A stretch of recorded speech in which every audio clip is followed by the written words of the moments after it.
Hey YouTube. So today we've got How to Win Friends and Influence People by Dale Carnegie. Right, there's a short story in here that I want to read. It's called Father Forgets by W. Livingston Larned. Listen, son. I am saying this as you lie asleep. One little paw crumpled under your cheek, and the blonde's curls stickily wet on your damp forehead. I have stolen into your room, alone, just a few minutes ago. As I sat reading my paper in the library, a stifling wave of remorse swept over me. Guiltily, I came to your bedside. There are things I was thinking, son. I had been cross to you. I scolded you as you were dressing for school because you gave your face merely a dab with the towel. I took you to task for not cleaning your shoes. I called out angrily when you threw some of your things on the floor. At breakfast, I found fault too. You spilled things. You gulped down your food. You put your elbows on the table. You spread your butter too thick on the bread. And as you started off to play, I made for my train. You turned and waved a hand and called, "Goodbye, Daddy." And I frowned and said in reply, "Hold your shoulders back." Then it began all over again in the late afternoon.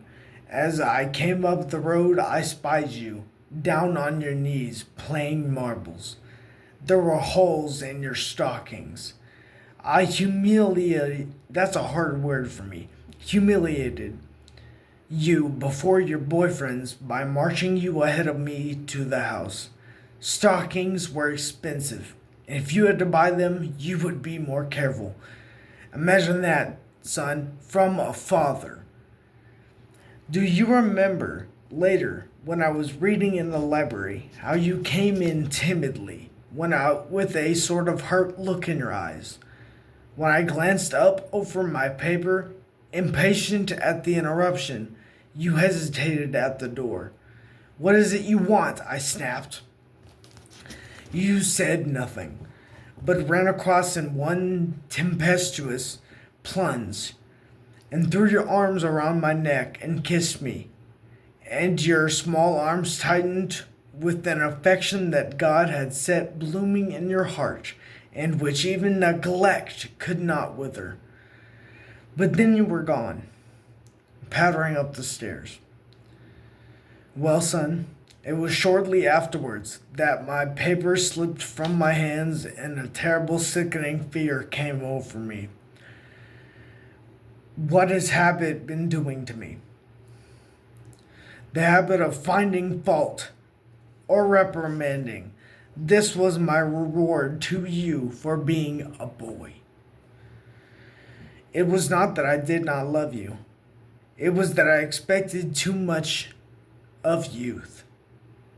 I was measuring you by the yardstick of my own years. There was so much that was good and fine and true in your character.